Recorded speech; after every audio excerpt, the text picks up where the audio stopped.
వేధింపులతో AE Nookaraju కుటుంబాన్ని బలి తీసుకున్న కాకినాడకు చెందిన సాదిక్ ఖాన్కు అంతర్జాతీయ స్థాయి ముఠాలతో సంబంధాలు ఉన్నాయని బీజేపీ జాతీయ కార్యవర్గ సభ్యుడు ఎమ్మెల్సీ సోము వీర్రాజు వెల్లడించారు. నేడు ఆయన మీడియాతో మాట్లాడుతూ ఈ విషయంపై హోంమంత్రి కానీ డీజీపీ కానీ ఇప్పటి వరకు స్పందించకపోవడం శోచనీయమన్నారు. తూర్పుగోదావరి జిల్లాలో లవ్ జిహాదీ కేసు నమోదు కావడం పట్ల ఆందోళన వ్యక్తం చేశారు. ఇది ఒక వ్యక్తి ఆలోచన కాదు, ఒక ముఠా ఆలోచన అని ఆరోపించారు. నూకరాజు కుమార్తె సౌజన్య భర్తకు సాదిక్ విష ఇంజెక్షన్ చేసి చంపేశాడన్నారు. మతం మారాలని నూకరాజు కుటుంబమే ఒత్తిడి చేశాడని సోము వీర్రాజు తెలిపారు. లవ్ జిహాద్ పై ఇంటెలిజెన్స్ బ్యూరో అధికారులు సీరియస్ గా పనిచేయాలని కోరారు. అమ్మాయిలను ట్రాప్ చేసేందుకు షాపింగ్ మాల్స్, జిమ్ వేదికలు అవుతున్నాయని ఆందోళన వ్యక్తం చేశారు. పాకిస్తాన్, బంగ్లాదేశ్ లోనే కాదు భారతదేశంలో కూడా హిందువులకు రక్షణ లేకుండా పోయిందన్నారు. డీఎస్సీ, ఏపీపీఎస్సీలపై సీబీఐ విచారణ జరిపించాలన్న వైసీపీ అధినేత జగన్ డిమాండ్పై స్పందిస్తూ సీబీఐ విచారణ జరిపించడం అంటే కొత్తిమీర వ్యాపారం కాదని వ్యంగ్యాస్త్రాలు సంధించారు. గత ప్రభుత్వ హయాంలో జగనన్న కాలనీల కోసం 15,000 కోట్లతో భూములు కొన్నారని, వీటిలో 5,000 కోట్లు అప్పటి నేతలు నొక్కేశారని ఆరోపించారు. వైజాగ్ స్టీల్ ప్లాంట్ నష్టాల్లో ఉండడానికి కారణం కమ్యూనిస్టులేనని ధ్వజమెత్తారు. రాజానగరంలో ఆదాయం లేని చిన్న పురాతన ఆలయాల్లో నిత్య పూజలు నిర్వహించడానికి ధూపదీప నైవేద్య పథకం కింద నెలకు 10,000 ఆర్థిక సహాయం అందించనున్నట్లు ఎమ్మెల్యే బత్తుల బలరామకృష్ణ వెల్లడించారు. ఆలయ చరిత్ర, రిజిస్ట్రేషన్ ధృవీకరణ పత్రాలు, ఫోటోలు, అర్చకుని ఆధార్ కార్డు, విద్యార్హతలు లేదా అర్చకత్వ ధృవీకరణ పత్రం, నిధుల బదిలీ కోసం ఆలయం, అర్చకుని పేరు మీద ఉన్న బ్యాంక్ పాస్బుక్ కాపీ, ఆలయానికి ఎటువంటి సొంత ఆదాయ వనరులు లేవని అధికారుల నుంచి ధ్రువపత్రంలో ఈ నెల 30వ తేదీలో పూర్తి చేసిన దరఖాస్తును తన కార్యాలయంలో అందజేయాలని సూచించారు. దరఖాస్తు అందిన తర్వాత దేవాదాయ శాఖ అధికారులు ఆలయాన్ని క్షేత్రస్థాయి పరిశీలన చేసి నివేదిక ఆధారంగా అర్హత గల ఆలయాలను కమిటీ ఎంపిక చేసి 10,000 ఆర్థిక సాయాన్ని నేరుగా అర్చకుని ఖాతాకు జమ చేస్తుందని తెలిపారు. డీఎస్సీలో అక్రమాలు జరిగాయని వైఎస్ఆర్సీపీ ఆరోపణలు చేస్తున్న నేపథ్యంలో ఇటీవల జరిగిన డీఎస్సీలో విజయం సాధించి ఉపాధ్యాయులుగా నియామకం పొందిన రాజమహేంద్రవరం నగరానికి చెందిన 5 నూతన ఉపాధ్యాయులను రాజమహేంద్రవరం సిటీ ఎమ్మెల్యే ఆదిరెడ్డి శ్రీనివాస్ స్వయంగా కలిసి అభినందించారు. డీఎస్సీలో ఉపాధ్యాయ ఉద్యోగాలు పొందిన ముసలిగంటి సంతోషి, రమా కళ్యాణి, గంటి రూపిణి, నయనాల కేదారేశ్వరి, గిరిజా కుమారి, కుసుమ రత్న సౌజన్యాలను ఎమ్మెల్యే ఆదిరెడ్డి శ్రీనివాస్ కలిసి అభినందించి సత్కరించి ప్రత్యేకంగా నగరానికి చెందిన ప్రసిద్ధ రత్నం పెన్నులను జ్ఞాపికగా అందజేశారు. ఈ సందర్భంగా నూతన ఉపాధ్యాయులు మాట్లాడుతూ డీఎస్సీ కోసం అనేక సంవత్సరాలుగా నిరీక్షించామని, ఉద్యోగం సాధించడం తమ జీవిత లక్ష్యంగా రాత్రింబవళ్లు కష్టపడి చదివామని తెలిపారు. ఈ సందర్భంగా ఎమ్మెల్యే ఆదిరెడ్డి శ్రీనివాస్ మాట్లాడుతూ గత 7 సంవత్సరాలుగా డీఎస్సీ కోసం ఎదురు చూసిన వేలాది మంది అభ్యర్థులు తీవ్రంగా కష్టపడి ఈ ఉద్యోగాలు సాధించారన్నారు. కష్టపడి ఉద్యోగాలు సాధించిన అభ్యర్థులపై వైకాపా అవినీతి ఆరోపణలు చేయడం, డబ్బులు ఇచ్చి ఉద్యోగాలు కొనుగోలు చేశారంటూ ప్రచారం చేయడం డీఎస్సీ అభ్యర్థుల మనోభావాలను దెబ్బతీస్తుందన్నారు. రాజమహేంద్రవరం ప్రజలకు ఆహ్లాదకరమైన వాతావరణాన్ని అందించేలా పార్కుల అభివృద్ధి మరియు నిర్వహణలో ప్రత్యేక చర్యలు తీసుకుంటున్నట్లు నగరపాలక సంస్థ కమిషనర్ రాహుల్ మీనా తెలిపారు. నేటి ఉదయం ఇంజనీరింగ్ అధికారులతో కలిసి ఆల్ బ్యాంక్ కాలనీ పార్కులోని సౌకర్యాలు, పారిశుధ్య నిర్వహణ, పచ్చదనం తదితర అంశాలను క్షేత్రస్థాయిలో కమిషనర్ పరిశీలించారు. ప్రజలకు కేవలం ఆహ్లాదాన్ని అందించడమే కాకుండా వారి ఆరోగ్యాన్ని దృష్టిలో ఉంచుకుని పార్కుల్లో వసతులు కల్పించాలని సంబంధిత అధికారులను కమిషనర్ ఆదేశించారు. ఆల్ బ్యాంక్ కాలనీ పార్కులో వాకింగ్ ట్రాక్, లైట్లు, ప్లాట్ఫామ్, గేట్లకు పెయింటింగ్, సూచిక బోర్డులు సహా ఇతర సదుపాయాలను మెరుగుపరచాలన్నారు. అనంతరం కమిషనర్ మాట్లాడుతూ ప్రజలు పార్కుల్లో ఎక్కువ సమయాన్ని గడిపేలా ప్రతి పార్కును నగరపాలక అధికారులు ఎప్పటికప్పుడు పర్యవేక్షిస్తూ ఎటువంటి మరమ్మతులు లేకుండా చర్యలు తీసుకుంటున్నట్లు పేర్కొన్నారు. ఆయన వెంట SE Rita, EE Madarshali, ADH Anita, DE Lovaraju, ఇతర సిబ్బంది ఉన్నారు. రాజమహేంద్రవరం రామకృష్ణ మిషన్ గిరిజన సంచార వైద్యశాల ఆధ్వర్యంలో రాంపచోడవరం, సిరిగందలపాడులో నిర్వహించిన ఉచిత వైద్య శిబిరంలో భాగంగా doctor Velama Sneha Madhuri BP, sugar, thyroid వ్యాధులపై అవగాహన కల్పించారు. అలాగే వర్షాకాలంలో వచ్చే సీజనల్ వ్యాధుల నివారణకు తీసుకోవాల్సిన జాగ్రత్తలు వివరించారు. ఈ వైద్య శిబిరంలో సుమారు 200 మంది రోగులకు doctor Srinivas Naidu, doctor Dasari Uma Mahesh, doctor Velama Sneha Madhuri వైద్య సేవలు అందించినట్లు రామకృష్ణ మిషన్ కార్యదర్శి స్వామి పరిజ్ఞాన జీ మహారాజ్ తెలియజేశారు. అవసరమైన వారికి వివిధ రోగ నిర్ధారణ పరీక్షలు చేశారు. రామకృష్ణ మిషన్ వైద్య సేవల సమన్వయకర్త కానుమోన్ శ్రీనివాస్, రామకృష్ణ మిషన్ సిబ్బంది, వాలంటీర్లు గ్రంథి సత్యనారాయణ, వరలక్ష్మి, సత్యకుమార్, ధనలక్ష్మి శిబిరంలో సేవలు అందించారు.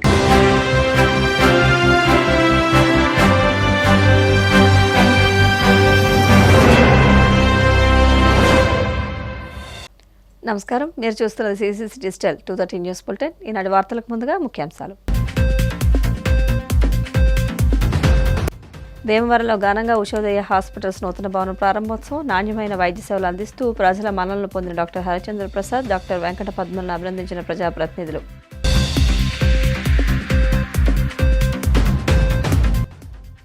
విజయనగరం దాసన్నపేటలో క్లస్టర్ స్కూల్ కాంప్లెక్స్ సమావేశానికి హాజరైన మంత్రి నారా లోకేష్, రాష్ట్ర విద్యా వ్యవస్థను దేశంలో నెంబర్ 1గా నిలుపుతామని ప్రకటన.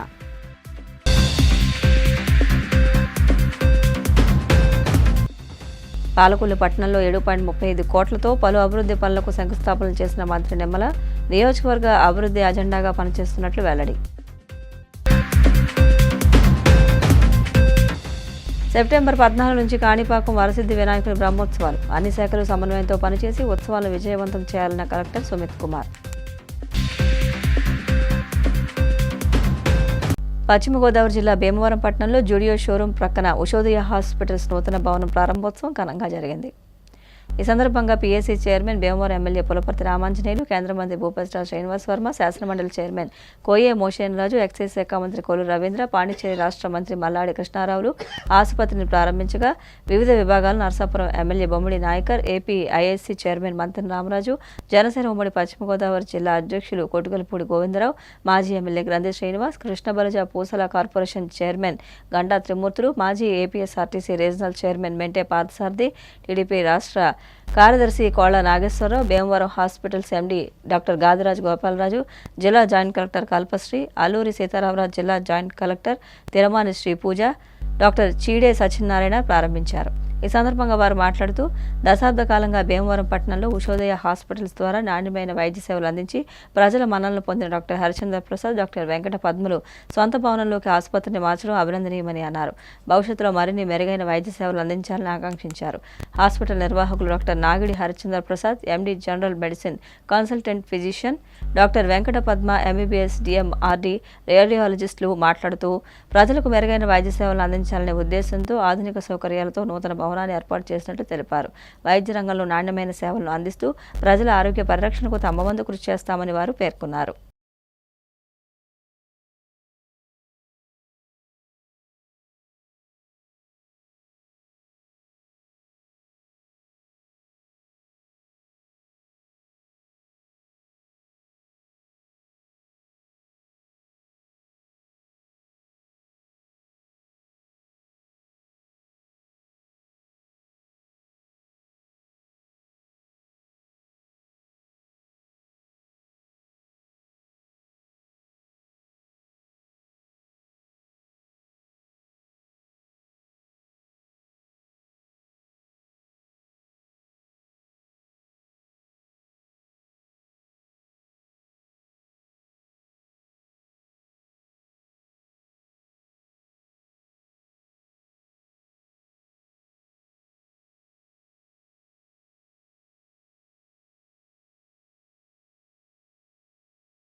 ఒక రకంగా చెప్పాలంటే medical hub and educational hub.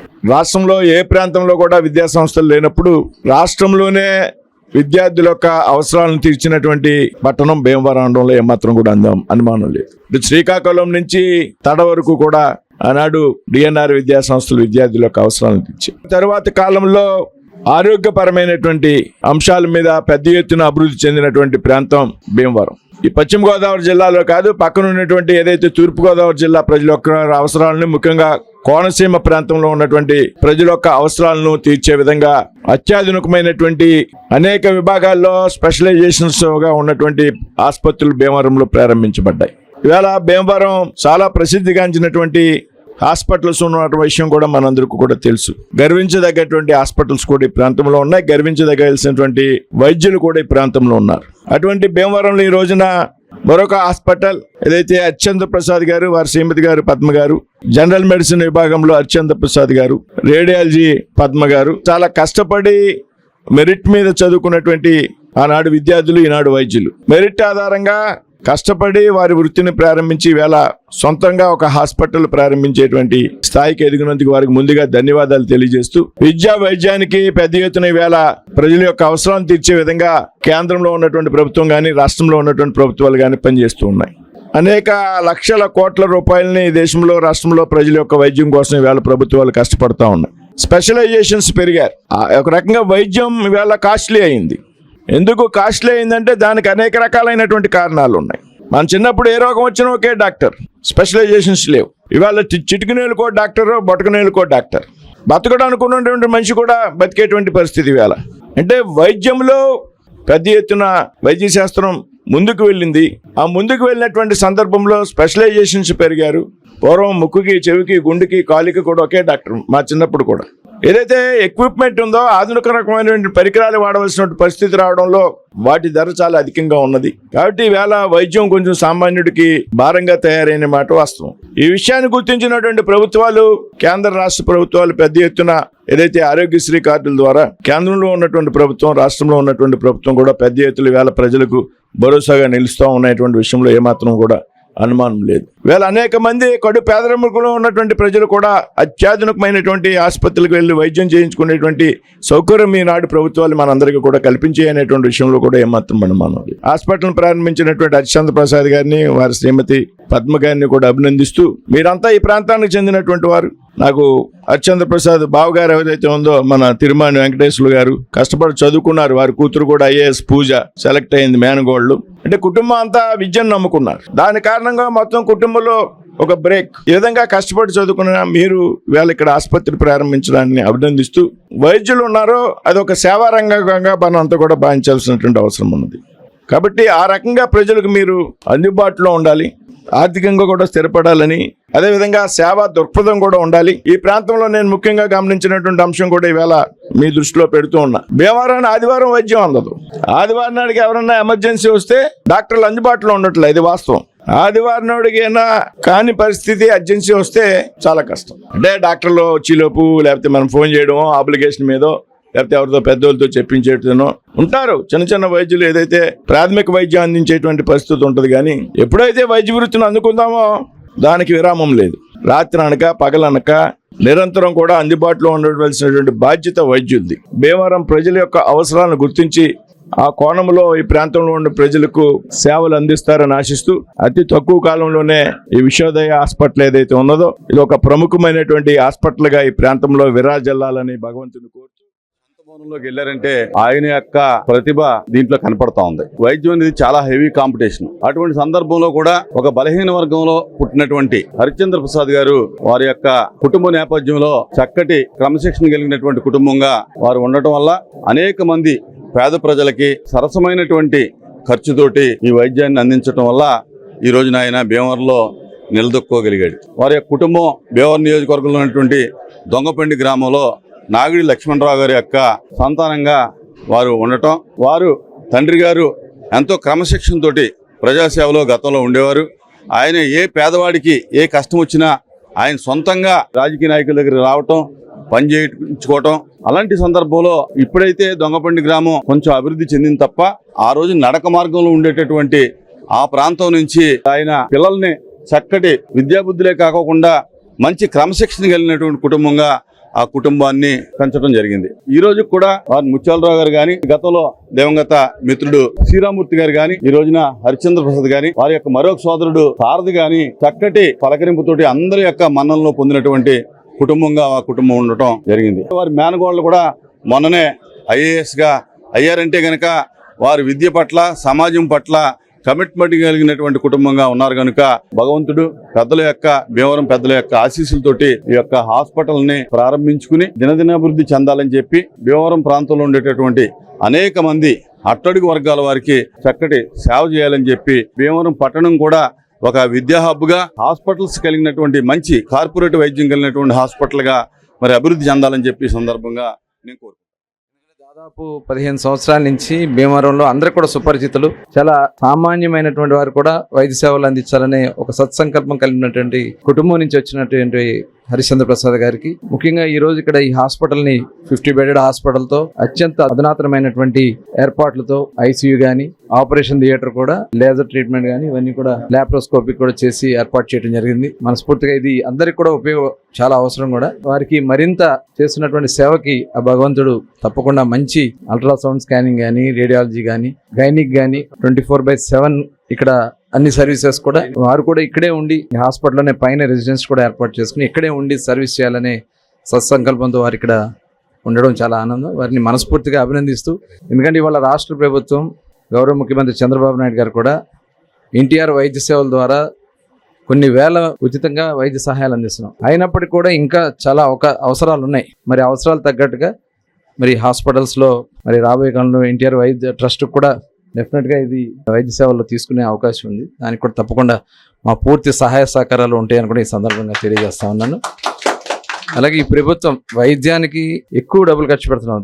బడ్జెట్లో ఎక్కువ డబ్బులు ఖర్చు పెట్టింది ఒకటి వైద్యానికి, ఒకటి విద్యకి. ఈ రెండింటికి ఎందుకు ఖర్చు పెడుతున్నాం అంటే ప్రజలు ఆనందంగా, సంతోషంగా భవిష్యత్ తరాలకి అభివృద్ధిలో రావాలనే ఉద్దేశంతో ఈ కార్యక్రమాలు చేస్తున్నాం. అటు కేంద్ర ప్రభుత్వం కూడా పెద్ద ఎత్తున ఈరోజు సంజీవిని ప్రోగ్రాం కూడా స్టార్ట్ చేయబోతున్నాం. ఇవన్నీ కూడా సద్వినియోగం చేసుకుని హాస్పిటల్ మరింత అభివృద్ధిలో రావాలని చెప్పి మనస్ఫూర్తిగా కోరుకుంటూ మరొకసారి శుభాకాంక్షలు. హరిశ్చంద్ర ప్రసాద్ గారు ఒక మత్స్యకారు కుటుంబంలో జన్మించి ఆ కుటుంబం అంతా కూడా విద్యాబుద్ధులు నేర్చుకుని ఎంతో స్థితికి వెళ్ళిన కుటుంబం. ఆ కుటుంబంలోంచి వచ్చి భీమవరంలో డాక్టర్ అయిన తర్వాత వారి సతీమణితోటి ప్రాక్టీస్ పెట్టి అతి సామాన్యుడికి కూడా సేవ చేసే విధంగా ఆయన ఆలోచన చేశారు. నేను శాసనసభ్యుడు అయిన తర్వాత చాలా మందిని ఆయన దగ్గరికి పంపించేవాడిని. ఎవ్వరు కూడా డాక్టర్ గారు మా దగ్గర ఎక్కువ ఫీజు తీసుకున్నారు, మమ్మల్ని ఇబ్బంది పెట్టారని ఎవరో ఒక్క మాట కూడా చెప్పేవారు కాదు. చాలా మంచి డాక్టర్ గారు, చక్కని వైద్యం చేస్తున్నారు, డబ్బులు ఇస్తే తీసుకుంటున్నారు, లేకపోతే వెళ్ళిపోండి అంటున్నారు. అంత మంచి పేరు సంపాదించుకున్న హరిశ్చంద్ర ప్రసాద్ గారు, వారి సతీమణికి మనస్ఫూర్తిగా అభినందనలు తెలియజేస్తున్నాం. భీమవరం ఎంతో అభివృద్ధి చెందుతుంది. ఈ అభివృద్ధి చెందుతున్న పట్టణంలో ఎడ్యుకేషన్ హబ్గా తయారైంది. బివి రాజు ఉమెన్స్ కాలేజీ, భీముడు ఉమెన్స్ యూనివర్సిటీ వచ్చింది. ఆక్వా రంగంలో ఎంతో అభివృద్ధి చెందుతున్నాం. వైద్య రంగంలో కూడా ఎంతో అందుబాటులోకి వచ్చే విధంగా ఇక్కడ హాస్పిటల్ ఏర్పాటు జరిగింది.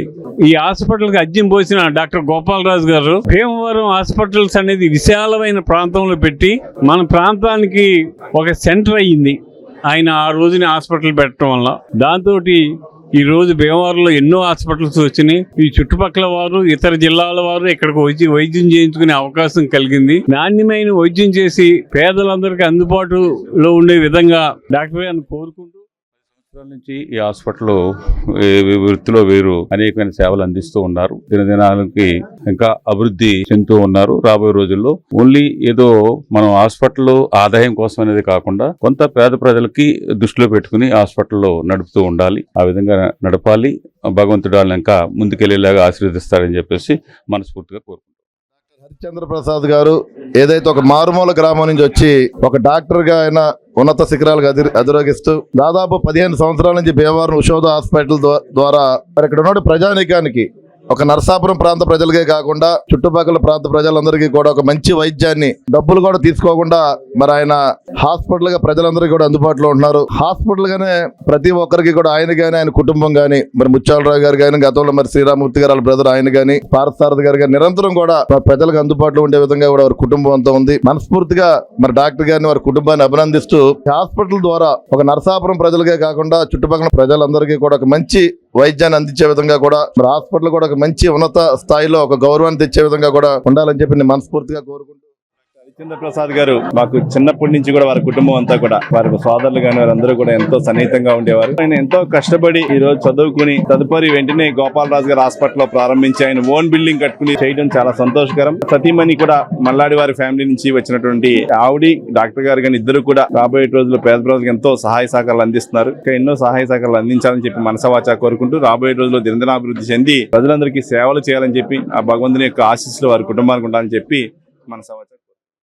హరిచంద్ర ప్రసాద్ గారి డాక్టర్ గారు వారు వైద్య వృత్తిలోకి వచ్చిన తర్వాత మరి మన గోపాలరాజు గారి పాత హాస్పిటల్లో వాళ్ళ ప్రాక్టీస్ మొదలెట్టిన తర్వాత తీర ప్రాంతంలో ఉన్న పేదవారు ఎంతో మంది వాళ్ళు ఎన్నో రకాల వైద్య సేవలు అందిస్తున్నారు. వాళ్ళు ఉన్నతమైన స్థానానికి వెళ్లి ప్రజలకు ఈ విధంగా అభివృద్ధి విధంగా చేయాలని చెప్పి కోరుకుంటున్నాను. వాళ్ళ కుటుంబ నేపథ్యం అయితే దొంగబిడ్డి గ్రామం నుంచి మరి శ్రీరామూర్తి గారు కానీ మన ముచ్చల్లా గారు కానీ అలాగే వాళ్ళ ఫాదర్ గారి నుంచి కూడా ఎంతో మందికి వాళ్ళు ప్రతి విషయంలో కూడా రాజకీయంగా కానీ అక్కడ సామాజికంగా కానీ అన్ని రకాలుగా ఉపయోగపడే కుటుంబం వాళ్ళది.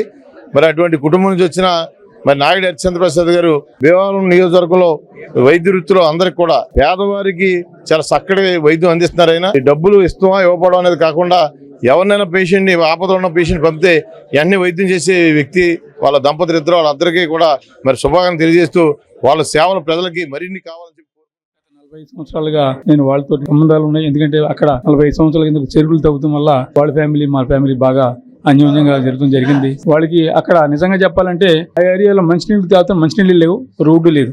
అటువంటి పరిస్థితుల్లో వాళ్ళెంతో బాగా చదువుకుని ముందుగా స్థితికి వెళ్ళారంటే చాలా గొప్ప. మరి అటువంటి జీను నేను మరలా చూడడం చాలా అదృష్టం అనుకుంటున్నాను. గ్రామాన్ని నుంచి మరి హరిచంద్ర ప్రసాద్ చదువుకుని భీమవరం పట్టణంలోకి వచ్చి అందరికి సేవ చేస్తున్నందుకు చాలా సంతోషంగా.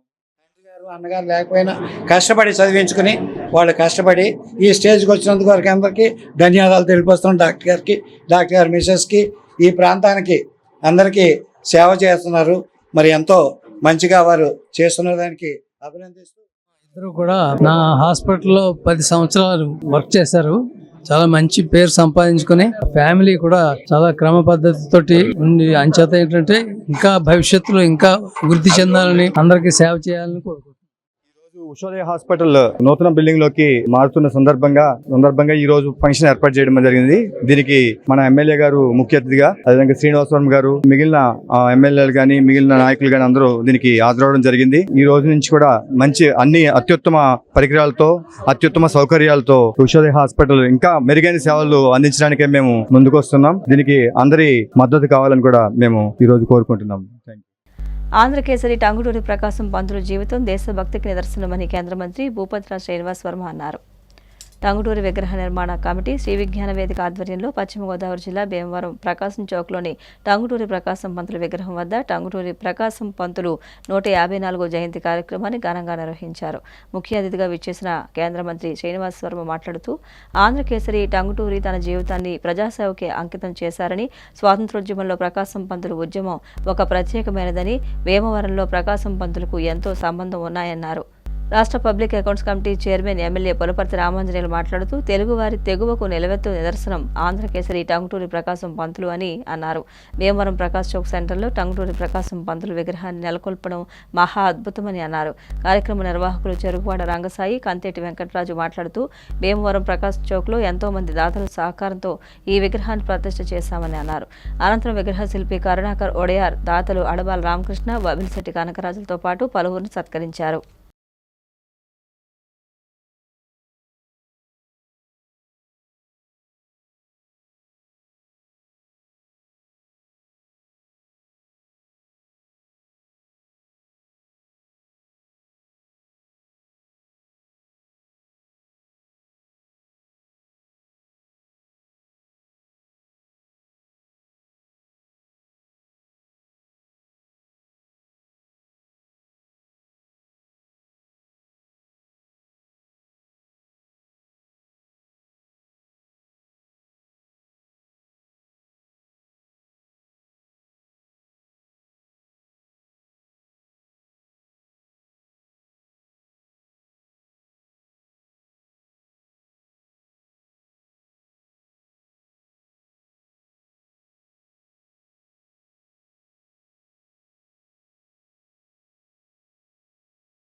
ప్రకాశం పంతులు గారు 154వ జయంతి సందర్భంగా భీమవరంలో ఒక చారిత్రాత్మకమైనటువంటి ప్రదేశంగా గుర్తించబడినటువంటి ఏదైతే ప్రకాశం చౌక్, ఆయన పేరుతోనే ఏర్పాటు చేసినటువంటి ఈ చౌక్ లో ఈనాడు విగ్రహం ఏర్పాటు చేసుకోవడం అనేది భీమవరం పట్టణ ప్రజలందరికీ కూడా ఒక గౌరవంగా మనంతా కూడా భావించాలనేటువంటి విషయాన్ని చెప్తాం.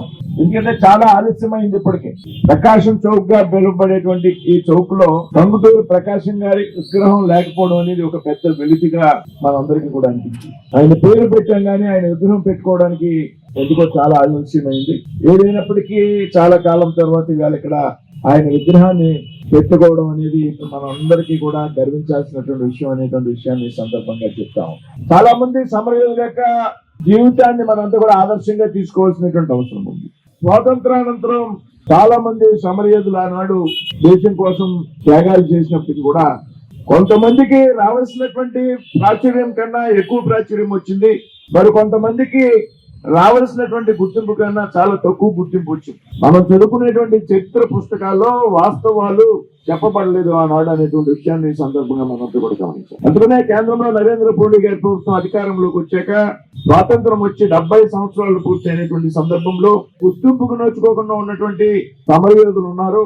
వారందరినీ కూడా గుర్తించాలనేటువంటి ఆలోచనతో అజాదిక అమృత్ అనేటువంటి కార్యక్రమంలో ఇక్కడ అల్లూరు సీతారామరాజు గారి కార్యక్రమాన్ని కూడా సాక్షాత్ ప్రధానమంత్రి నరేంద్ర మోడీ గారు రావడం జరిగింది. విధంగా టంగుటూరి ప్రకాశం పంతులు గారు ఆయనకు గుర్తింపు వచ్చినప్పటికీ కూడా రావాల్సిన స్థాయిలో గుర్తింపు రాలేదనేటి మాట వాస్తవం. ఎందుకంటే ఆ రోజుల్లో బారిస్టర్ చదివి న్యాయశాస్త్రాన్ని చదివి విదేశాల్లో ఉన్నత విద్యను అభ్యసించి ఒక మంచి బారిస్టర్ గా దేశంలోనే పేరుగాంచినటువంటి న్యాయవాదుల్లో ఒకరుగా గుర్తింపు ఉన్నప్పటికీ కూడా ఆయనకి ఇంకా పెద్ద ఎత్తున గుర్తింపు రావాల్సి ఉన్నటువంటి వాస్తవం. కానీ ఆ స్థాయిలో రాలేదు అనేటువంటి విషయం కూడా వాస్తవం. కాబట్టి ఇటువంటి మహానుభావుల యొక్క చరిత్రను మనంతా కూడా తెలుసుకోవాల్సినటువంటి అవసరం. ఆంధ్ర కేసరి, ఆంధ్ర సింహం అని కూడా అంటాం. ఏదైతే సైమన్ కమిషన్ వ్యతిరేకంగా పెద్ద ఎత్తున దేశంలో ఉద్యమాన్ని నిర్మాణం చేసినటువంటి వ్యక్తి, బారిస్టర్ గా ఆయన పెద్ద ఎత్తున సంపాదించేటువంటి సమయంలో వృత్తిని వదులుకున్నటువంటి మనిషి, సంపాదించినటువంటి ఆదాయాన్ని కూడా దేశం కోసం, ఉద్యమం కోసం ఖర్చు పెట్టినటువంటి వ్యక్తి టంగుటూరి ప్రకాశం పంతులు. 1953లో ఆంధ్ర రాష్ట్రం ఏదైతే భాషా ప్రాతిపదికన ఏర్పడినటువంటి రాష్ట్రాల్లో ఆంధ్ర రాష్ట్రం ఏర్పడితే దానికి మొట్టమొదటి ముఖ్యమంత్రిగా పనిచేసినటువంటి వ్యక్తి టంగుటూరి ప్రకాశం పంతులు. కాబట్టి అటువంటి వ్యక్తిని ఈ విధంగా మన ఇక్కడ విగ్రహం నెలకొల్పడం ద్వారా ఆయన యొక్క చరిత్రను ప్రజలు, భవిష్యత్ తరాలు, విద్యార్థులు ఎవరైతే ఉన్నారో, ప్రజలు ఎవరైతే ఉన్నారో వారంతా కూడా తెలుసుకోవాల్సినటువంటి అవసరం ఉందని ఈ సందర్భంగా విజ్ఞప్తి చేస్తూ విగ్రహ నిర్మాణ కమిటీ శ్రద్ధ తీసుకుని ఈ ఆలోచన ఎన్ని సంవత్సరాల తర్వాత చేసి అందరూ కూడా కమిటీగా ఏర్పడి ఒక మంచి సెంటర్ లో వాస్తవంగా ప్రకాశం చౌక్ యొక్క నామం సార్థకమైంది అనేటువంటి విషయం మాట వాస్తవం. ఎన్నగా ఏ ప్రాంతంలో ఏ పేరు ఉంటుందో ఇది ఒక చారిత్రాత్మకమైనటువంటి ప్రదేశం. ఇది క్విట్ ఇండియా ఉద్యమాలు జరిగినటువంటి ఒక ప్రాంతం ఇది. స్వాతంత్ర సమరయోధుల్లో ఈ చౌక్ అనేక ఉద్యమాలకు ఈ కేంద్రంగా నిలిచినటువంటి ప్రాంతం ఇది. అయితే పేరు పెట్టుకున్నాం కానీ చాలా సార్లు మున్సిపాలిటీలో, కౌన్సిల్లో చాలా సార్లు విగ్రహం పెట్టాలనేటువంటి ప్రతిపాదనలు వచ్చినప్పటికీ కూడా సరైనటువంటి దృష్టి లేని కారణంగా మాత్రమే, వేరే కారణాలు ఏమీ లేవు. ఇవాళ మీ అందరూ కూడా పట్టించుకుని ఇంత చక్కటి విగ్రహాన్ని ప్రాంతంలో నెలకొల్పినందుకు మీ అందరినీ కూడా పేరు అభినందిస్తూ ప్రకాశం పంతులు గారితో కలిసి పనిచేసినటువంటి వారిలో చెరుకువాడ సుబ్బారావు గారు చాలా ముఖ్యులు, ప్రముఖులు. ఆ రోజు అంటే రంగసాయి గారి తండ్రి రంగసాయి గారు లాంటి ఆయన కాదు, చాలా పెద్ద మంది.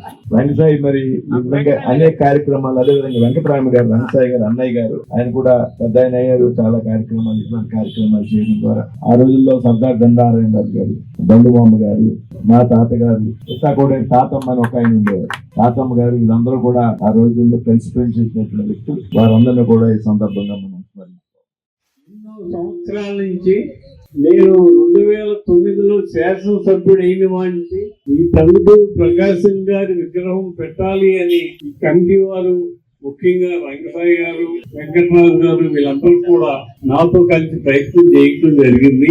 కానీ అప్పటి నుంచి ఇప్పటి వరకు సాధ్యపడలేదు. ఒక 4 మాసాల క్రితం రంగసాయి గారు, వెంకటరాజు గారు వీళ్ళందరూ వచ్చి అల్లూరు సీతారామరాజు గారి విగ్రహం పక్కన పెట్టుకుంటాం, మీరు పర్మిషన్ ఇవ్వాలని చెప్పి అడిగినప్పుడు నేను వెంటనే స్పందించి మున్సిపాలిటీ వారికి తెలియజేసి కలెక్టర్ గారికి తెలియజేసి మీరు పెట్టేసుకోండి, ఏమి అభ్యంతరం లేదు. ఖచ్చితంగా పెట్టవలసిన అవసరం ఉంది, మహనీయులు గుర్తు పెట్టుకోవాల్సిన బాధ్యత మన మీద ఉందని చెప్పి ఆ రోజు తెలియజేయడం జరిగింది. ప్రభుత్వ ప్రకాశం పంతులు గారు ఇప్పుడు మన విజయవాడ బ్యారేజ్ కూడా ప్రకాశం పంతులు గారి బ్యారేజ్, కృష్ణా బ్యారేజ్. ఆయన స్వాతంత్రోద్యమంలో ఆయన పోరాడిన ప్రతిమ ప్రజలందరికీ గుండెల్లో ఉండిపోయింది. బ్రిటిష్ వారికి ఒక్క గుండెలు ఓడేసి రండి రా కాల్చండి మీకు దమ్ముంటే అని ధైర్యంగా పోరాడిన వ్యక్తి ప్రకాశం పంతులు గారు. వారు ఈ రాష్ట్రం కోసం, ఈ దేశం కోసం ఎంతో కృషి చేసిన మహనీయుడు. అటువంటి మహనీయులు అడుగు జాడల్లో నడుచుకోవాల్సిన బాధ్యత, వారిని ఆదర్శంగా తీసుకుని మనం ముందుకు వెళ్లాల్సిన బాధ్యత మన అందరి మీద ఉంది. ముఖ్యంగా యువత గతంలో ఏం జరిగింది, స్వతంత్ర పోరాటంలో ఎవరు త్యాగాలు చేశారో అవన్నీ గుర్తించుకుని వారిని స్ఫూర్తిగా తీసుకుని మన రాష్ట్రం కోసం, దేశం కోసం మీరు ముందుకు నడవాలి. 50 సంవత్సరాలు స్వతంత్రం రాకముందు నుంచి కూడా భీమవరంలో ఈ ప్రకాశం సెంటర్ అని చెప్పి ఆ రోజు ప్రకాశం పంతులు గారు ఇక్కడ రావడం, ఆయన ఇక్కడ ప్రసంగించడం, అప్పటి నుంచి కూడా ఇది ప్రకాశ్ గా పిలువబడుతూ ఉండేది. విగ్రహాన్ని ఏర్పాటు చేయాలని చెప్పి చాలా కాలం నుండి ప్రయత్నం జరిగి మరి రంగసాయి గారు, వారు ఆ కమిటీ వారు, వెంకటరాజు గారు వీళ్ళందరూ కూడా ఈ విగ్రహాన్ని ప్రతిష్ఠించి ప్రారంభించడం చాలా ఉన్నది. ప్రకాశం పంతులు గారు అంటే బ్రిటిష్ వారికి గుండెలు చూపి కాల్చమని చెప్పి పిలిపించినటువంటి వ్యక్తి. బారిస్టర్ గా, స్వాతంత్ర సమరయోధులుగా, ఆంధ్ర రాష్ట్రం తొలి ముఖ్యమంత్రిగా పనిచేయడం జరిగింది. అలాగే ఆయన జీవితం అందరికీ కూడా తెలుసుకోవాల్సిన విషయాలు చాలా ఉన్నాయి. ఆయనలో బారిస్టర్ గా ₹1,00,000 సంపాదించినప్పటికీ కూడా ఆయన గాంధీ గారి పిలుపు మేరకు ఆయన అన్ని కూడా వృత్తిని పక్కన పెట్టి స్వాతంత్రోద్యమంలో దిగి స్వాతంత్రం కోసం పోరాటం చేసినటువంటి మహానుభావుడు. అలాగే ఆయన మొదటగా ఆంధ్ర రాష్ట్రం ఏర్పడిన ఆయన తొలి ముఖ్యమంత్రిగా పనిచేయడం, చాలా నిస్వార్థంగా ప్రజలకు సేవలు అందించడం, ఆయన రాజకీయ నాయకుడు కాపాడడం వల్లే ఆ రోజుల్లో ఆ పదవిని నిలబెట్టుకోలేకపోయాడని నేను అనుకుంటున్నాను. ఇప్పుడు అవిశ్వాస తీర్మానం పెట్టి ఆయన గెలిపించడం, తర్వాత ఆయన అనేక ఇబ్బందులు గురి కావడం కూడా వారంతా కూడా చెప్పారు. జయంతి ఉత్సవంలో పుట్టినరోజు సందర్భంగా ఇక్కడ ఏర్పాటు చేసినందుకు ఘనంగా నివాళులు. గారి గురించి ఈ రోజు ఈ విగ్రహం పెట్టే రోజున నేను కూడా ఇక్కడే ఉన్నాను. రంగసాయి గారు, కంచె వెంకటరాజు గారు మీ అందరి దగ్గర నుండి విగ్రహాన్ని గుర్తించాం. ఆ అదృష్టం మాకు కూడా కలిగింది. మళ్ళీ ఈవేళ ఈ కార్యక్రమానికి రావడం చాలా గొప్ప అదృష్టంగా భావిస్తున్నాను. ఎంతగా మాస్టర్ చెప్పారు ఈ తరం వాళ్ళకి ప్రకాశం పంతులు గారి గురించి ఎలా చెప్పాలి, ఏం చెప్పాలని. సినిమా తీశారండి. ప్రకాశం పంతులు గారి ముని మనవడు టిఎస్ విజయచంద్ర గారు ఆంధ్ర కేసరి అనే సినిమా తీశారు. ఆ సినిమా ఇప్పుడు యూట్యూబ్ లో ఉంది, సినిమా థియేటర్ లో ఉంది. ఆ సినిమా చూసి మన భావితరం పౌరులకి చెప్తే డెఫినెట్ గా ఈ టంగుటూరు ప్రకాశ్ పంతులు గారు ఎవరు, వారు ఏం చేశారు, వారు చేసిన సేవా కార్యక్రమాలు ఏంటి అందరికీ తెలుస్తుంది. యువతకి తెలియడానికి వేళ ఉన్న ఏకైక ఆయుధం సినిమా. ఆ సినిమా ద్వారానే ఆ పిల్లలకి చూపించి అందరిలోని ఎంతో కొంత చైతన్యాన్ని తీసుకోవాల్సిన అవసరం ఉందని తెలియజేస్తాను. వారం రోజుల నుంచి ఈ జయంతోత్సవాల్లో నేను కూడా పాల్గొనడం జరిగింది. 19వ తారీఖు నుంచి ఈ రోజు వరకు కూడా జయంతోత్సవాల్లో మా వాకర్స్ అసోసియేషన్ తరఫున మా మిత్రులందరూ కూడా ప్రతిరోజు ఈ కార్యక్రమం మన రంగసాయి గారితో మేము పాల్గొనడం, ఆ కార్యక్రమాలన్నీ కూడా మేము దిగ్విజయంగా సక్సెస్ చేయడం కూడా జరిగింది. ఎందుకంటే మా వాకర్స్ అసోసియేషన్ ని ముందుగా నడిపించేవి మేము ఈ మంచి మంచి కార్యక్రమాలు కాబట్టి, సర్వీస్ యాక్టివిటీస్ లో మేము ముందుంటాం కాబట్టి డాక్టర్ గారు ఎదురుకొచ్చినట్లయితే మేమంతా మా అసోసియేషన్ అంతా కూడా డిస్ట్రిక్ట్ మొత్తం అంతా కూడా మేము వర్క్ చేయడానికి సిద్ధంగా ఉన్నాం. కేసరి అంటారు. సైమన్ గోబ్యాక్ ఉద్యమంలో చెన్నైలో ఆయన చూపించిన ధైర్య సాహసాలకి అప్పుడు ఆయనకి ఆంధ్ర కేసరిగా బిరుదు ఇవ్వడం జరిగింది. మన ఆంధ్రప్రదేశ్ కి ఆయన మొదటి ముఖ్యమంత్రిగా కూడా చేశారు. ఆంధ్ర రాష్ట్రానికి 1953లో ఏదైతే భీమవరంలో ఈ ప్రకాశం మన చౌక్ ఉందో ఆయన పేరు మీదనే ఉంది. అదేవిధంగా ఇక్కడ విగ్రహం పెట్టడం కూడా చాలా ఆనందంగా ఉంది. చదువుకొని మరి ఒక స్టేజ్కి వచ్చి ఎక్కడ మన ఆంధ్రదేశం గురించి మద్రాసులో పోరాడిన వ్యక్తి అంటే వాళ్ళ తుపాకీ దెబ్బకి ఎదురు నిలబడి గుండెని ఇచ్చాడు. ఆయన భయపడలేదు. అందుకే ఆయన్ని ఆంధ్ర కేసరి అన్నారంట ఆయన పంతులు గారు. ఈనాటి యువత నిజంగా తెలుసుకోవాల్సినటువంటి విషయాలు ఇవన్నీ కూడా వల్ల మనం భావితరాలకు కూడా మంచి ఆశయాలు ఇవన్నీ ఏర్పడతాయి. ఎంతో మంది ఎన్నో త్యాగాలు చేసి మనకిచ్చిన స్వాతంత్రం ఇది మనం అనుభవిస్తున్నాం. ఒకప్పుడు వితంతు వివాహాలు ఒక ఆయన పెద్ద ఆయన చేశారు. అలాగే చిన్నపిల్లల వివాహాలు చేస్తుంటే అరికెట్టారు. ఒకప్పుడు మనకి స్వాతంత్రం లేదు, తేవడానికి ఆ పోరాటం పోరాడారు. ఇప్పుడు మన ప్రాబ్లమ్స్ ఏంటి?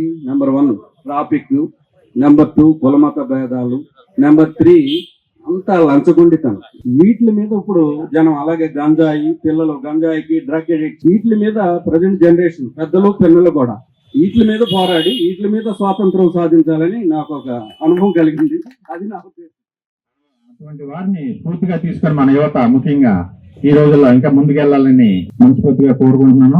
పరిసర ప్రాంతాల్లో ఉన్నటువంటి విద్యా సంస్థలని, మా విద్యా సంస్థల్లో కూడా ఈ డ్రగ్స్ అవేర్నెస్ మీద బాగా కార్యక్రమాలు చేశామండి.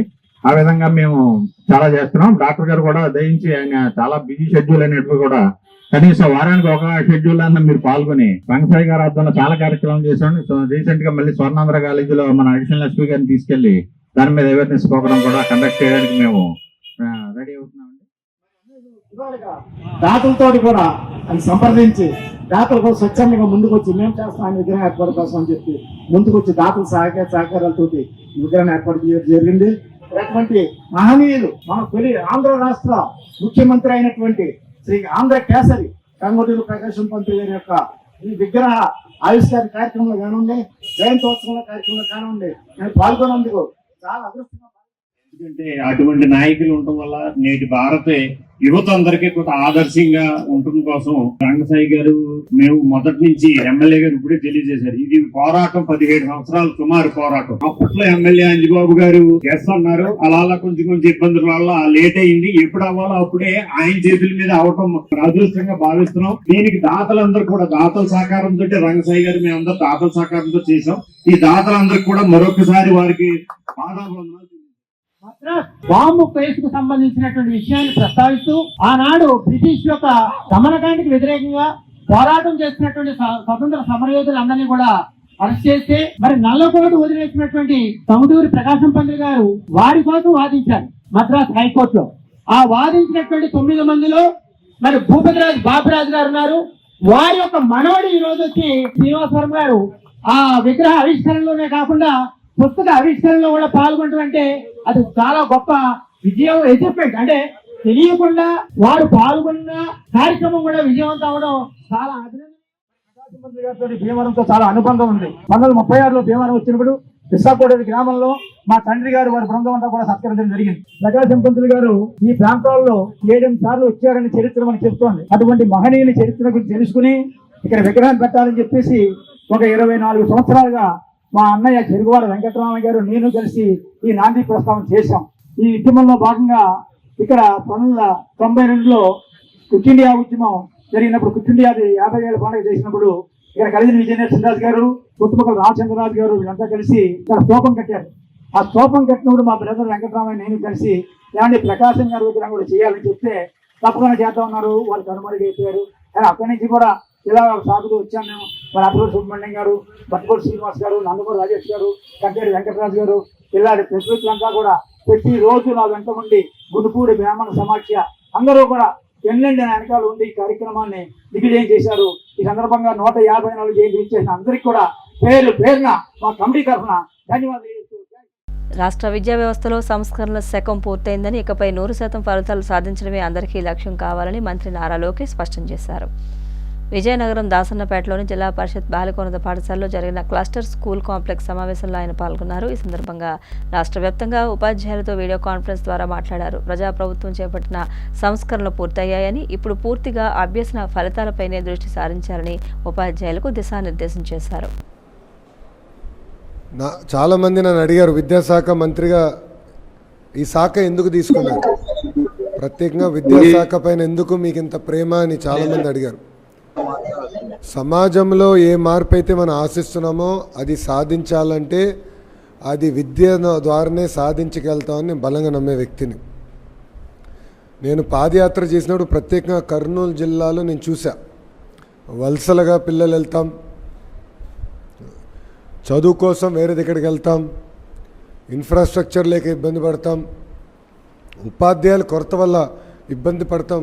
సాక్షాత్తు నేను చూస్తాం జరిగింది. సో ఆ రోజే నిర్ణయించుకున్నాను, విద్యలో అనేక మార్పులు తీసుకురావాలి, సంస్కరణలు తీసుకురావాలని నిర్ణయించుకున్నాను. దాంట్లో భాగంగా ప్రత్యేకంగా నేను ఈ శాఖని ఎంచుకుంటాం జరిగింది. మీ అందరూ తెలుసు, కఠినమైన శాఖ, సమస్యలు ఉంటాయి, ఉపాధ్యాయులు ఉంటారు, పిల్లలు ఉంటారు, మధ్యాహ్న భోజనం ఉంటుంది, పొరపాటున ఒక చిక్కి అట్టి ఇటు ఉంటే సోషల్ మీడియాలో పెట్టి బుగ్గుమని చేస్తారు. అయినా కూడా ఎన్ని నేను అధిగమించుకుని పర్వాలేదు, ఇది చేయొచ్చు, చేయాలన్న తపనతో చేస్తాం జరిగింది. ఇప్పుడు ప్రత్యేకంగా చూస్తే ఈరోజు మనం నో బ్యాగ్ డేగా తీసుకున్నాం. పిల్లల్ని కేవలం బోధనకే కాదు, ఇతర ఎక్స్ట్రా కరిక్యులర్ యాక్టివిటీస్ కూడా ఎక్కువ శ్రద్ధ పెట్టాలి పిల్లలు అనేది బలంగా నమ్ముతున్నాం. దాంట్లో భాగంగా ప్రత్యేకంగా క్లబ్స్ అని కూడా ఏర్పాటు చేయాల్సిన అవసరం ఉంది. ఈగల్, ఈ యాంటీ డ్రగ్ క్లబ్ ఈగల్ అనేది చాలా ఇంపార్టెంట్ క్లబ్. దాంతోపాటు creative, leadership, language, maths, science, green and sports clubs కూడా ఏర్పాటు చేసి పిల్లల్ని కొంచెం ఎక్స్ట్రా కరిక్యులర్ యాక్టివిటీస్ వైపు కూడా పుష్ చేసే బాధ్యత మనందరం తీసుకోవాలి. మనం చూసాం విశాఖపట్నంలో యూనిఫామ్ సరిగా వేసుకోలేదని ఒక చిన్న బాబు పైన టీచర్ గారు చేస్తే బాబు ఎట్లా చనిపోయాడు మనందరం చూసాం, వీడియో అందరికి వచ్చింది. సో అవుట్కమ్స్ పైన ఎక్కువ శ్రద్ధ పెట్టాలి. మీ అందరూ తెలుసు ఇప్పుడు మినిస్టర్ డాష్ బోర్డ్ వచ్చింది. సో అప్ టు స్కూల్ వరకు we are able to assess attendance, అదేవిధంగా ఇతర కార్యక్రమాలన్నీ కూడా స్కూల్ వరకు మేము అసెస్ చేయగలుగుతున్నాం. సో ఇక్కడ కూడా నేను డిపార్ట్మెంట్ కూడా చెప్పేది ఏంటంటే టైం టు టైం ఎక్కడైతే హ్యాండ్ హోల్డింగ్ అవసరమో, ఎక్కడైతే లెర్నింగ్ అవుట్కమ్స్ స్లోగా ఉన్నాయో అక్కడ ఎక్కువ శ్రద్ధ పెట్టాలి, ఇంటర్వెన్షన్ ఇవ్వాలి అనేది మా ఆలోచన. మీ అందరు తెలుసు అనేక సంస్కరణలు తీసుకొచ్చాం. 1 class 1 teacher అనే నినాదం ప్రభుత్వాన్ని. దాంట్లో భాగంగా ఇప్పటికీ 10,000 పాఠశాలల్లో, ప్రాథమిక పాఠశాలల్లో 1 class 1 teacher విధానం తీసుకొచ్చాం. డిఎస్సి ద్వారా 16,000 టీచర్ పోస్టులు భర్తీ చేసాం. ఇంక ఈ సంవత్సరం ఇంకో 3,000 చేయబోతున్నాం. టీచర్ ట్రాన్స్ఫర్ ప్రత్యేకంగా ఒక యాక్టే తీసుకొచ్చి చట్టబద్ధత కల్పించాం. టీచర్ ప్రమోషన్ విషయంలో కూడా ఇప్పుడు ఆటోమేషన్ తీసుకొచ్చాం. బెస్ట్ టీచర్ సెలెక్షన్ కూడా మెరిట్ ప్రకారం చేసి సగం మంది ఇప్పటికీ సింగపూర్ వెళ్ళారు, ఇంకో సగం మంది ఇప్పుడు యాక్చువల్లీ ఫిన్లాండ్లో ఉండి వాళ్ళు ఐ థింక్ 3 రోజుల్లో తిరిగి వస్తున్నారు. వచ్చిన తర్వాత వాళ్ళు బెస్ట్ ప్రాక్టీసెస్ కూడా తిరిగి ఫీల్డ్లోకి అమలు చేయాల లక్ష్యంతో మేము పనిచేస్తాం జరుగుతుంది. లీప్ విధానం మీరు అందరు వింటున్నారు. లీప్లో 5 అంశాలు, 5 core pillars. ఫస్ట్ ఇస్ పిల్లలు మన centre of our universe. No child should be left behind. Every child is very important. So మీ క్లాస్ రూమ్లో అర్థమవుతుంది, బాగా స్పీడ్గా అందుకునే పిల్లలు ఉంటారు, ఒక మాదిరిగా అందుకునే పిల్లలు ఉంటారు. కొంతమంది పిల్లలకి ఎక్కువ హ్యాండ్ హోల్డింగ్ చేయాల్సిన అవసరం ఉంటుంది. ఆ పిల్లలపైన కూడా ఈక్వల్లీ శ్రద్ధ పెట్టి హ్యాండ్ హోల్డింగ్ చేసి సప్లిమెంటేషన్ చేయాల్సిన అవసరం ఉంది. మా లక్ష్యం ఒకటే, 100% ఎన్రోల్మెంట్, 0 డ్రాప్అవుట్. నియోజకవర్గ ప్రజల ఆశీర్వాదమే నా బలం, నియోజకవర్గ అభివృద్ధే నా అజెండా, ప్రజల రుణం తీర్చుకుంటా, ఎవరితోనూ చెప్పించుకునే స్థాయిలో నేను లేను అని మంత్రి నిమ్మల రామానాయుడు అన్నారు. పశ్చిమ గోదావరి జిల్లా పాలకొల్లు పట్టణంలో 7.35 కోట్లతో పలు అభివృద్ధి పనులకు మంత్రి నిమ్మల శంకుస్థాపనలు, ప్రారంభోత్సవాలు చేశారు. ఈ సందర్భంగా మంత్రి మాట్లాడుతూ 2 ఏళ్లలో నియోజకవర్గ అభివృద్ధికి 1100 కోట్లు తీసుకొచ్చామని, కొన్ని పనులు ఇప్పటికే పూర్తి కాగా మరికొన్ని పనులు వేగంగా జరుగుతున్నాయని తెలిపారు.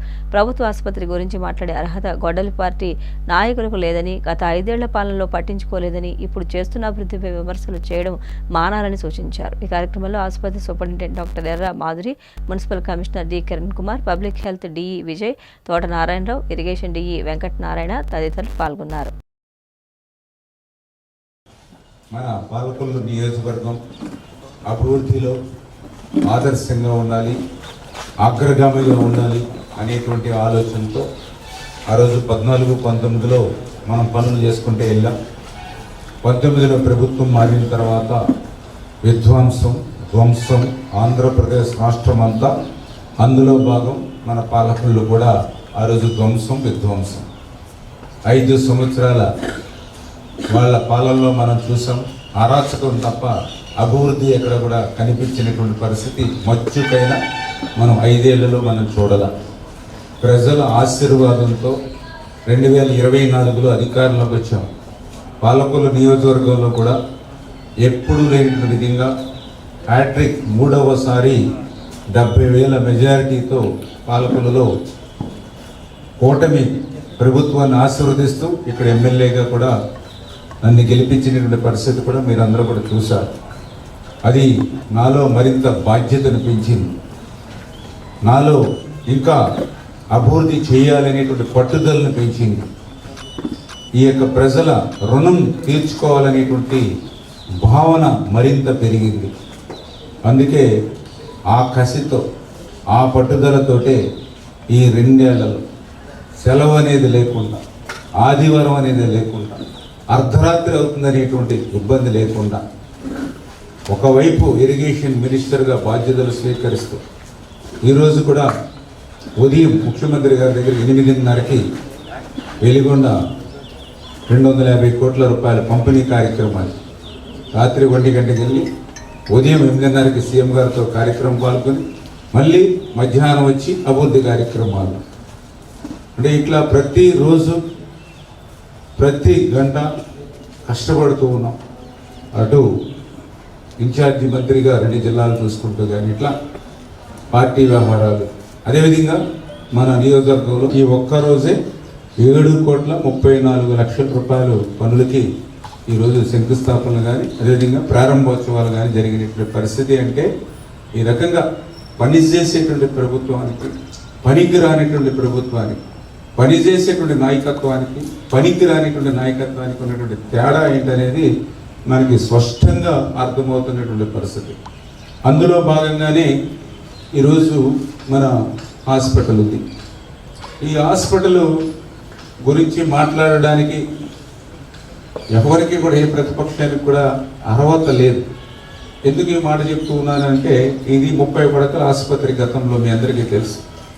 ఆ రోజు 1998లో ముఖ్యమంత్రిగా చంద్రబాబు నాయుడు గారు ఉన్నప్పుడే 30 పడకల ఆసుపత్రిని 50 పడకల ఆసుపత్రిగా చేశారు.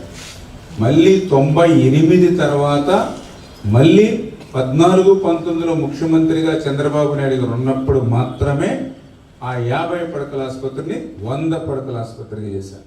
కాణిపాకం వరసిద్ధుడి ఆలయ వార్షిక బ్రహ్మోత్సవాలను పగడ్బందీగా నిర్వహించాలని చిత్తూరు జిల్లా కలెక్టర్ సుమిత్ కుమార్, ఎమ్మెల్యే మురళీ మోహన్లు అధికారులకు సూచించారు. సెప్టెంబర్ 14 నుంచి కాణిపాకం బ్రహ్మోత్సవాలు నిర్వహించనున్న క్రమంలో ఆలయ సమావేశ మందిరంలో చైర్మన్ మణినాయుడు అధ్యక్షతన సమీక్ష జరిగింది.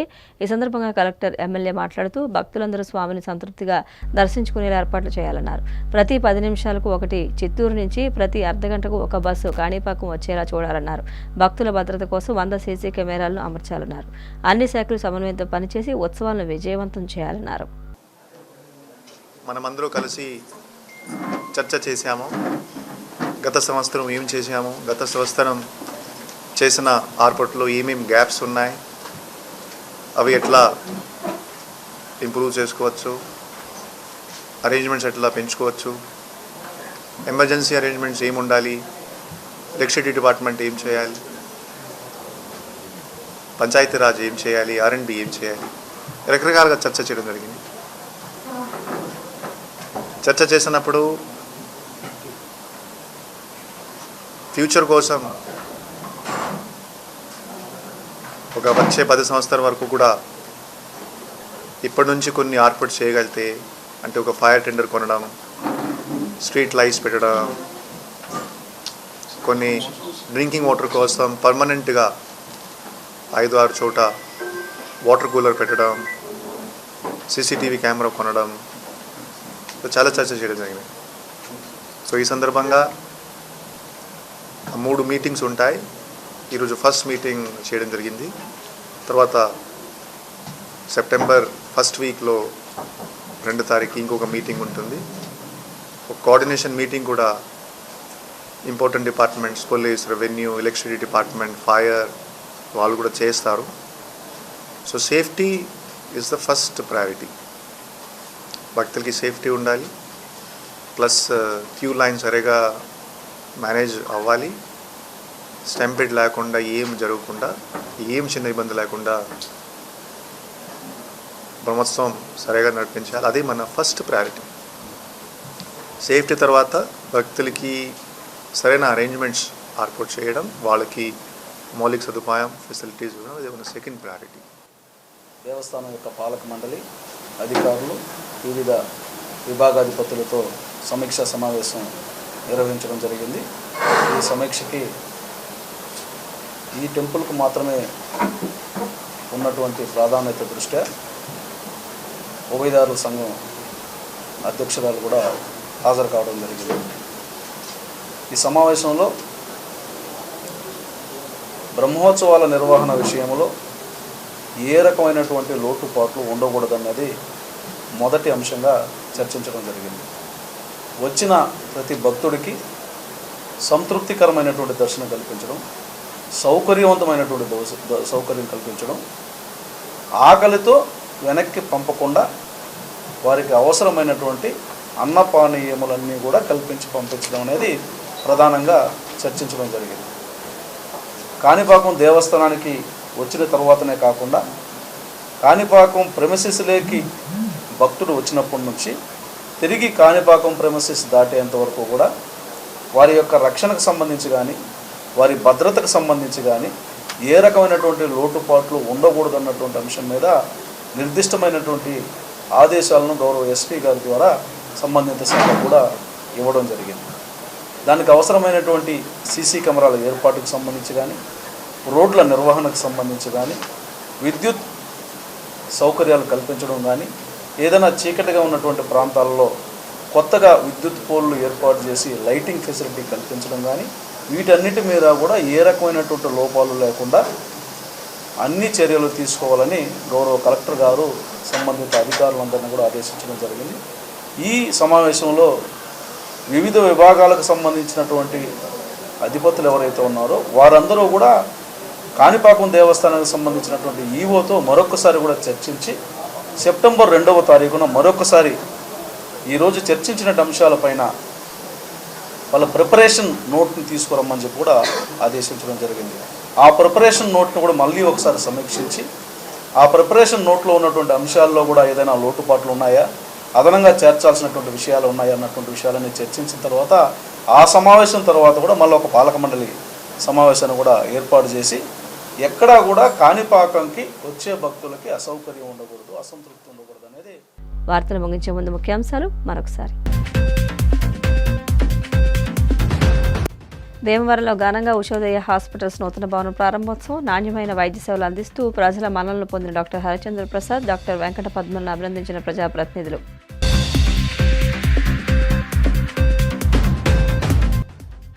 విజయనగరం దాసన్నపేటలో క్లస్టర్ స్కూల్ కాంప్లెక్స్ సమావేశానికి హాజరైన మంత్రి నారా లోకేష్. రాష్ట్ర విద్యా వ్యవస్థను దేశంలో నెంబర్ 1గా నిలుపుతామని ప్రకటన.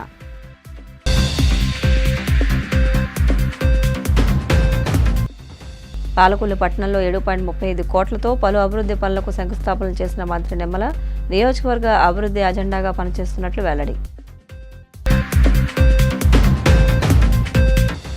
సెప్టెంబర్ 14 నుంచి కాణిపాకం వరసిద్ధి వినాయకుని బ్రహ్మోత్సవాలు. అన్ని శాఖలు సమన్వయంతో పనిచేసి ఉత్సవాలను విజయవంతం చేయాలన్న collector Sumit Kumar. CCC digital 230 news bulletin ఇంతటితో సమాప్తం. నమస్కారం.